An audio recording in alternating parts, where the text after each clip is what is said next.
Hello and welcome to the Note to File podcast, a collection of interviews, best practices, and candid commentary for clinical research sites. I'm your host, Brad Hightower, founder of Hightower Clinical, a clinical trial site network providing consulting services and end-to-end personalized research infrastructure to physicians with no upfront costs. You can learn more at hightowerclinical.com. If you're enjoying the Note to File podcast, we encourage you to rate, review, and subscribe to the show so we can continue to provide quality content to a larger audience. All show notes, episode transcripts, and contact information can be found at notetofilepodcast.com. Our guest this week is Trevor Cole, Manager for Research Quality, Monitoring, and Regulatory Affairs Service Line at Children's Mercy Research Institute in Kansas City, Missouri. Prior to this role, Trevor worked as a CRA/CRC in oncology, a CRC in gastroenterology, hepatology, and nutrition, managed a multispecialty health clinic, and worked in an emergency room. He currently holds a CCRC through ACRP and is currently working through nursing coursework, which he hopes to complete in December of 2021. In this episode, we discuss exposure to clinical research as a career at a young age, the lack of standardization, and the top-down nature of the clinical trial industry. Without further ado, Trevor Cole. All right, Trevor Cole, thanks so much for coming on today, man. Yeah, no problem. Thanks for having me, Brad. I've always looked into this podcast and wanted to be a part of it. So thanks for having me. Awesome. I appreciate it. I'm glad some people out there are listening. You never know. I never am sure how much people are paying attention out there. So that's, I appreciate that. Are you, we talked a little bit earlier, are you still thawing out up there in Kansas City? Yeah, it's been warm the past 2 days. We've had some nice spring weather, but before that we had quite a bit of snow. So we are blessed and trying to enjoy the warm weather as well we can. Yeah, I think everybody's happy to sort of slowly start to get back to normal life. We were out for a good week, almost a week and a half with some of the ice that came in the week before that. So it's been just one more thing we don't need with everything else going on in the world right now. Yeah, we all need to get some vitamin D with the sun. So yeah, that's true. Get out there. Well, very cool. With all my guests, I like to just kind of start out with, tell me a little bit about how you got into clinical research. I think that, I can't say it enough. So many diverse backgrounds and sort of interesting stories I think people can relate to. So tell me a little bit about your background and sort of what brings you where you are today. Yeah, so I kind of initially started in healthcare. So I joined this program when I was in about the 8th grade. There was this program that they had called the Area Health Education Center, or AHEC is what they called it for short. But it was this program that was funded by the state of Missouri. And you had to apply for that and interview, and then they allowed so many applicants to be part of this group. And so what you would do is monthly they would have webinars, or they would have actually in-person conferences at local hospitals. And we would learn about healthcare careers. We were each kind of assigned a counselor. And so that's really kind of where I got into healthcare in general. My mom's always worked in healthcare, so I knew that was where I wanted to go with my career. But the Area Health Education Center kind of opened my eyes to all the options within healthcare we have, and including research. So that was really the first time I even knew that research could be a career option for me, was when I became part of the AHEC group. And then I actually kind of wanted to be a physician. That was kind of my plan. I applied for this summer scholars research program in the summer between high school and getting my bachelor's undergrad. And so I was accepted into that program. And so we actually were assigned to research studies. And the one I was assigned to was coping mechanisms and stress in family caregivers of terminally ill individuals. So, early on, I got some experience consenting and recruiting participants, having that dialogue, and kind of what went into collecting data. Obviously, we were not using very much electronic stuff back then, but so I learned all that then, and I was really interested in.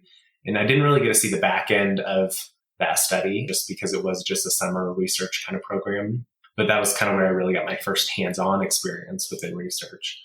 Sure. And then during college, I had several different healthcare roles. I worked as a dental assistant. I worked as a detox treatment attendant, which that has some interesting stories to it for sure. I can imagine. And then I worked in the emergency room for most of college as a technician there. Again, some really good stories. But my focus really was to try to be as well-rounded as I could, like while I was in college, and be able to get some really good experience in different healthcare fields, hoping that, I would find my passion as I was going through all that. And so really, I kind of just liked it all. I kind of liked everything. But I completed my bachelor's, and it was I did pre-med. It was kind of pre-med. They call it health sciences, but it was a pre-med degree track. And I applied for a job as a research assistant when I was completed. And I got that job at the Children's Hospital in Kansas City. And so I began working there, and it was in gastroenterology, hepatology, and nutrition. And so at that time, as a research assistant, my main focus was focusing on like study startup activities. I did some registry studies, collected blood samples, and I did some laboratory processing, and then also recruited participants for active studies, and then did some data management. So that was kind of what happened as a research assistant in that role, a lot of different things. And then about 8 months after being in that role, I transitioned. I was promoted to a clinical trials coordinator, is what they call that, at our institution. And so at our institution, the clinical trials coordinators or clinical research coordinators, they kind of manage all the processes of the study. So I know that that's different from site to site, but we did everything from startup and helping with protocol development to the consenting of the participants, collecting study visit activity and data, and then also the study closeout stuff. So yeah, we had a broad set of things that we were responsible for there. And I did that for quite some time, decided to get my MBA in healthcare management.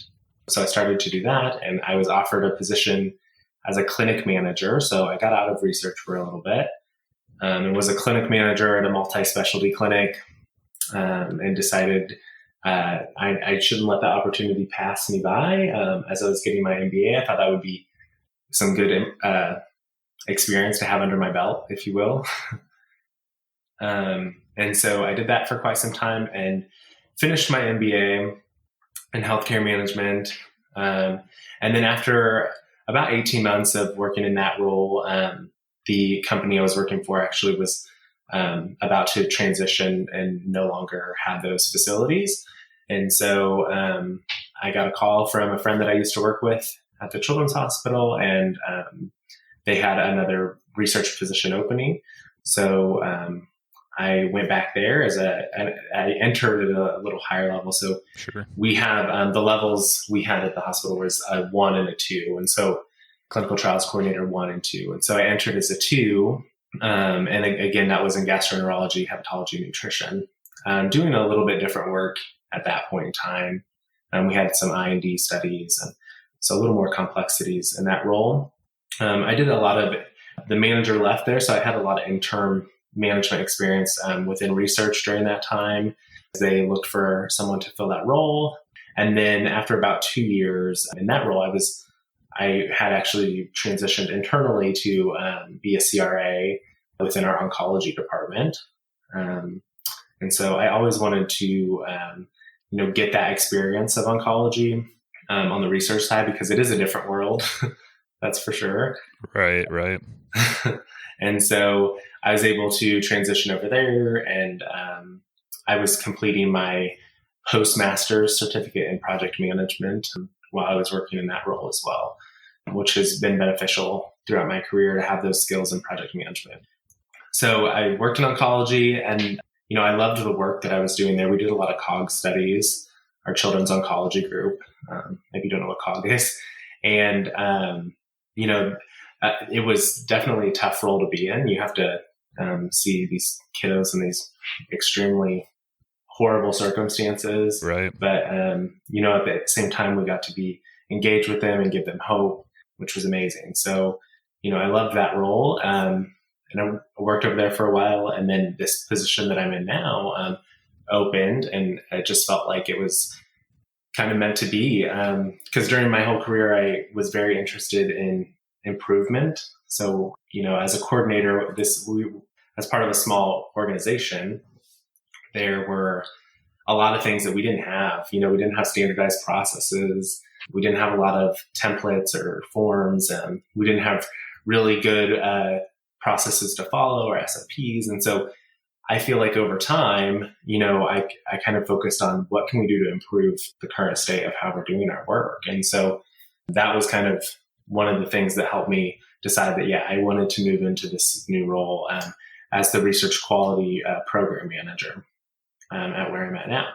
And so since joining that program, which I've been managing that program for about 2 years now, over those 2 years, we've doubled our monitoring efforts that we're doing internally, and we expanded to include other quality offerings outside of just our routine monitoring that we would do that's risk-based. We've developed a lot of SOPs, some standardizing guidances. We've standardized some of our internal ISF filing practices. That was a big project we worked on. And then also developed a lot of quality management tools and a framework to utilize. So that is, currently kind of my background in research in general. And again, kind of my background in healthcare, which has been really a focus to try to get a little bit of everything in my toolbox. Yeah, no, I mean, it sounds like it was a, sort of long and circuitous route. I mean, I love that, you're exposed at least to the idea of clinical research at such a young age. I know when I first got into clinical research, I was like, what the hell is this? I've never heard of this before, Yeah. So, that's really cool to at least have that, sort of knowledge in your back pocket, at such a young age. And then I can only imagine how all those different roles along the way kind of helped prepare you if you can be in an emergency room or in a detox center situation, then you can probably handle, the pressure of dealing with a complex protocol a lot more easier than, somebody who hasn't had that sort of clinical experience. Yeah, you absolutely have to be agile and be ready to adjust and adapt as things come, which has been, even more, I think, helpful recently with the pandemic. We've had to do that in research. But research is always changing. That's nothing new. So you always have to be able to adapt and change to your protocol. So yeah, I think that definitely has helped. Yeah, I think it's been, if there's a silver lining in the whole pandemic, I think it's that it has pushed everyone to do things a little bit differently. And, predictably, it can sometimes be a mess because you've got sponsors trying to do things differently using different systems. But I think the idea that at least everyone is saying, hey, we need to bring something new to the table to keep these projects going, because you can't drop everything, just because, of the pandemic. There's other people that need help. There are other diseases and illnesses that continue to exist. And it's just been a super interesting year, watching things sort of slowly evolve as, the pandemic sort of lingered on. Yeah, I totally agree. It's been like, with all the kind of push towards decentralized trials, and all that, I think we'll be seeing a lot more even standardizing guidances and practices that are coming out around that. But with telehealth in general, there's just so many complexities, so many, I think even in the healthcare realm, they haven't been able to come up with great practices around that just because there's not standardizing regulations from state to state.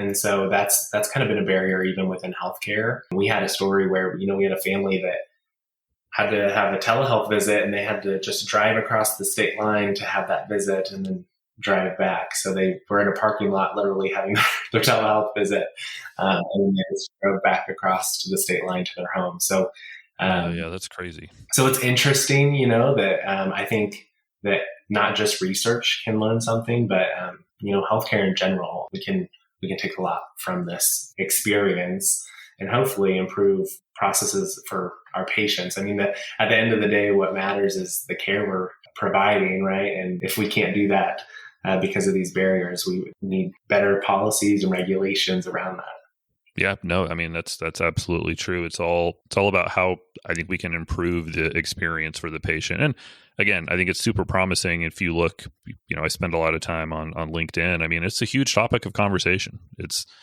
everybody's putting a lot of time and energy into improving the patient experience, whether it be through, increasing diversity or decentralized trials and all the different things that entails. So I think we're on the way, and I can't see things really going backwards at this point. I say that, and I'm going to knock on proverbial wood because, who knows, crazier things have happened, but it seems like we've at least had the catalyst to really push things and continue to improve that connection with patients. So again, it's if nothing else, it's a little bit of the silver lining of the last, 12, 15 months.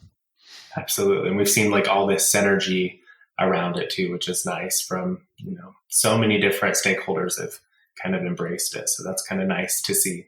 Well, yeah, I work at a site level like you do. So I find it a little bit like puzzling sometimes. Like if pharma wanted to change things, I mean, they could do it. Yeah. Right. They've got the resources. They've got the money. It's in their best interest, really. So it's just a little bit, befuddling to me that it hasn't happened sooner or quicker. And maybe I'm being, cynical, but there seems like it's just odd to me that the people who really hold the purse strings and who have the most to gain, haven't been more proactive in doing these things. Because, at a site level, we are pretty much at the mercy of what sponsors tell us to do to a large degree, not always, but, we can't just use any EDC we want. We can't just use any ECOA we want. We are using what they give us to use. Absolutely. Yeah, it's definitely, and each internal, I know we have so many resources around, even looking at, say there's a new EDC we're going to be having to use from a sponsor or a new e-consent platform. There's so many internal resources, even at a site level, that go into that, into, making sure that it fits. We are a covered entity, so HIPAA applies to us. So making sure it fits within, what we can use and what risk we're willing to take as an organization. So right. I think that's been definitely a complicating factor, as well as, making sure there's so many options. There's been so many options that have popped up of systems that you can use for, e-regulatory or EDCs. There's so many options out there. And so making sure we're all picking the same one, because if we pick different ones, they may not be able to integrate with each other. And so right. That's been another big complication, I think, of technology that we'll probably eventually see change, because that's what's going to have to happen at some point, is we're going to all have to standardize what we're utilizing to make sure it's in the best interest of all of our resources. Yeah, and that's a really fair point. I think it might just be where we are in the timeline. Like right now, everyone's jumping up with a new solution, but eventually there's going to have to be some consolidation, because again, you don't want to have 50 CTMSs and you don't want to have 200 EDC systems, because it's just ridiculous. I mean, it's ridiculous the amount there are before all this happened, having to have 50 different passwords saved for all the different systems and all the different studies that you're working on seems just archaic. It's nuts. Yeah, absolutely. Well, Sam, I'm curious to know a little bit about your role now. Are you able to sort of help standardize what goes on within the multiple or various departments within, like, your institute, for example? Yeah. So I'll tell you a little bit about just the program itself. So we've had the program at the hospital since 2015, and it's similar to your traditional.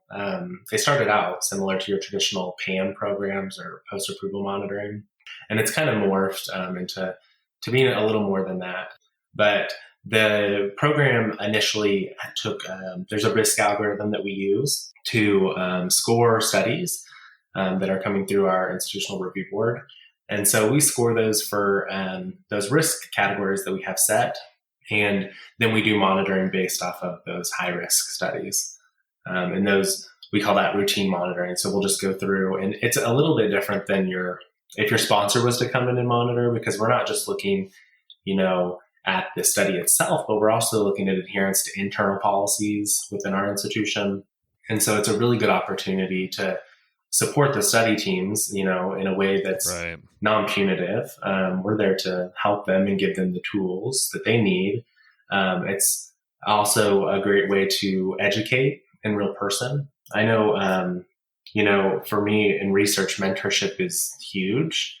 I was lucky enough to have a CRA when I was young in my clinical research experience. I had a CRA who was very hands-on and helping me and explaining things to me. And so I really wanted to make sure in our role that I'm in now, that we actually are the same way with our study teams, and that we provide them with good rationale to help them understand and then improve when they do the next study.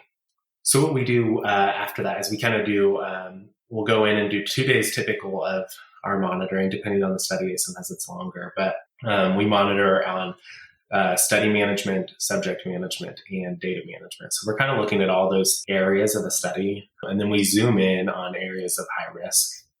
So those errors that matter, that's kind of what we're trying to focus on when we're doing our assessments. And then we kind of meet with the teams and go over, any observations that we may find or opportunities for improvement, best practices.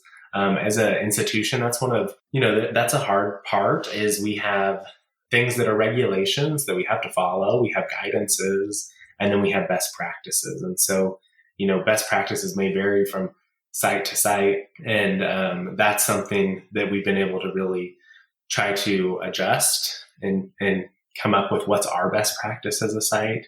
And that changes, right? I mean, as new technologies emerge or new process improvements emerge, we may be able to implement new best practices. So that's been another big piece of our program. And so since then, we also have added in, we do quality kind of startup. Yeah, absolutely. Consultations where we'll meet with study teams to be proactive in their quality management. And then we're going to, obviously focus on mitigating any of those errors that would matter in the research that we're doing, so that we can focus on that production of our high quality research. So we try to do that prospectively as well, because typically when we're doing monitoring, we're hitting, a study somewhere in their life cycle of already starting to recruit.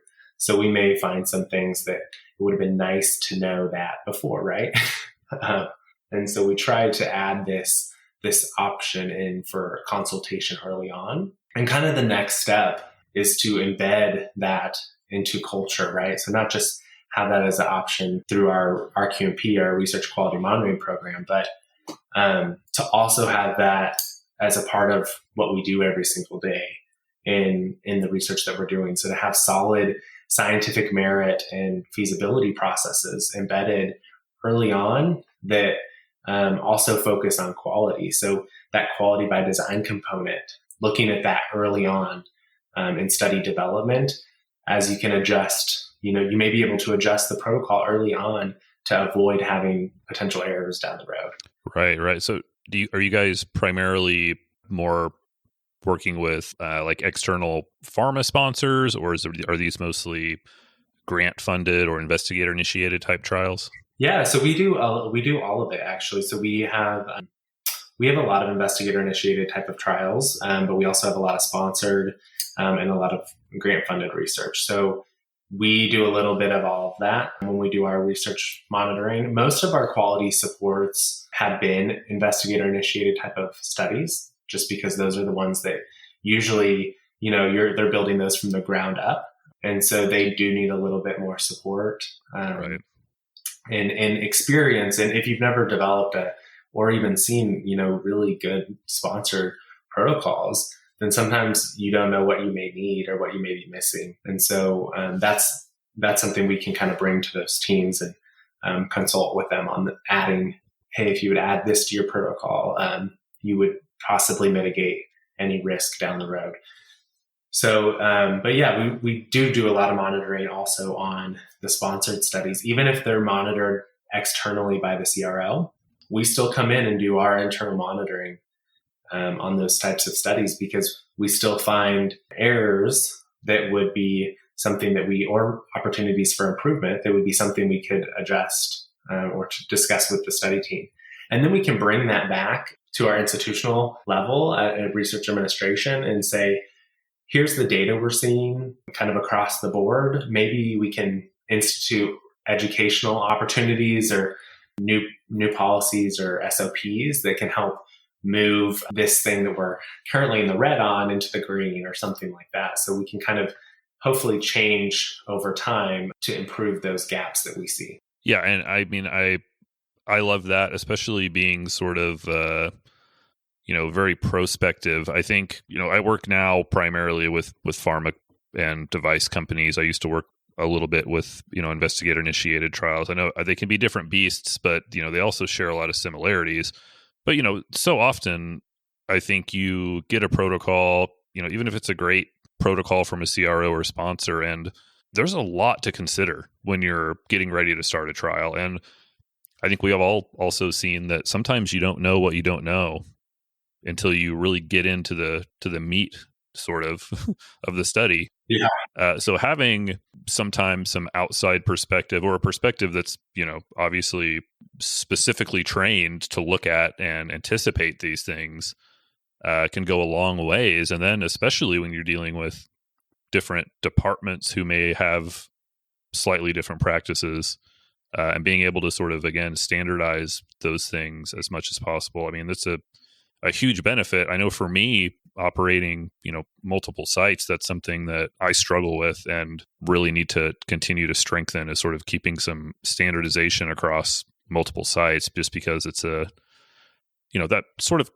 Kaizen concept of like continuous improvement. And then, like you said, taking it back to the top and saying, okay, this is what we're seeing. These are our trends. What resources can we use to fix these and make them more efficient? So, I love that sort of continuous improvement model. I mean, I think that speaks a lot to, what you and your institution are trying to do. Yeah. And I think in research, like this idea of lessons learned and how do we capture that? I think we definitely still have yet to be great at that at our institution. And I'm sure other institutions struggle with that too, is how do we take all this knowledge that all of our study teams have and all the lessons that they come with that they may know that someone else may not, and how do we consolidate that into some sort of knowledge management system to share across the institution and, really help impact the quality of what we're doing and the logistics, because there's so many stakeholders within research. I oftentimes kind of refer to it as like, you're juggling stuff, and there's so many, the more balls you add to that you're juggling, you're eventually going to drop something if you don't have, solid processes and that you're going to be continuously checking in on those things. So research is not an easy career, but it definitely is something, we can manage if we're doing that prospectively and we're really focused on the planning of the study itself. Yeah, no, that's exactly it. And I think that's sometimes lost on, and it's been lost on me at different points in my career, is, again, sitting down, bringing everybody to the table and saying, all right, let's work through this before we, get up and go. And that alone can sometimes save you, some pretty big headaches. Yeah, I had this one teacher when I was in my project management postmaster's certificate program, and he would say, we have three options. We can have things good, fast, or cheap, and we only get two of those. Yeah, pick two, right? I always use that kind of terminology when I'm talking to our investigators, and especially, at the site level, and you were familiar with this, is, sometimes those resources are slim. And so we have to have good. That's a given, right? So the only two things we can adjust are cheap and then resources or time. So those are kind of the things that we can wax and wane or change to keep that that good there in the middle, that quality. Yeah, no, absolutely. So if you were to share a best practice with other sites, if even if it's something broad, like what's something that you would share with other sites as a sort of general best practice? Yeah, so I mean, I think it's important with best practices in general is definitely to start with clear expectations. So look at your mission and vision. Make sure that you're going to be living that out in your best practices, right? Whatever your mission and vision is for your organization. And then set those clear expectations in your job descriptions, making sure that we have solid training. That's another piece. And then focus on what matters most within our operations. So those are the things I think to start with, high level. And then you kind of want to standardize your internal practices. So I think that's key to consistent high quality delivery, right? Of any product is standardization. Establish some sort of reporting framework, and then facilitate support as well at all of those levels, and then engage all of the team members. So I think that's sometimes what gets missed is not engaging all the stakeholders in what's going on and setting those best practices, and then also just being transparent and then focusing on that continuous improvement. So knowing that your best practices are going to change over time, just building a system that is agile, will be helpful. And then just benchmark as much as possible too. I think that's another important piece of any best practice development is benchmarking. That's your literature search and you're collecting all that information, and you're kind of compiling it and saying what fits here, what doesn't fit here, because you're ultimately trying to create best practices for your environment. And then also, I think it's important to use that data to drive those initiatives and priorities within your operations. So that's kind of my, advice on best practices in general. Right. No, I love it. I think that's that's very encompassing and succinct at the same time. I mean, I don't think I can even add to that. That's perfect.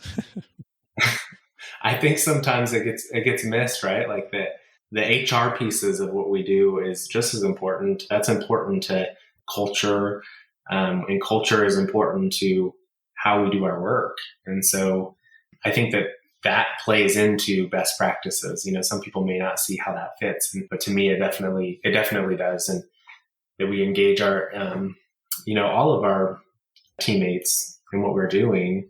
And that, again, will create best practices and that culture of understanding. Yeah, I mean, and sometimes I think it's as easy as just communication, constant communication. I think that's always sometimes undervalued in what we do, especially when there are, again, so many different stakeholders when it comes to these complex, trials that we do. Yeah, we have.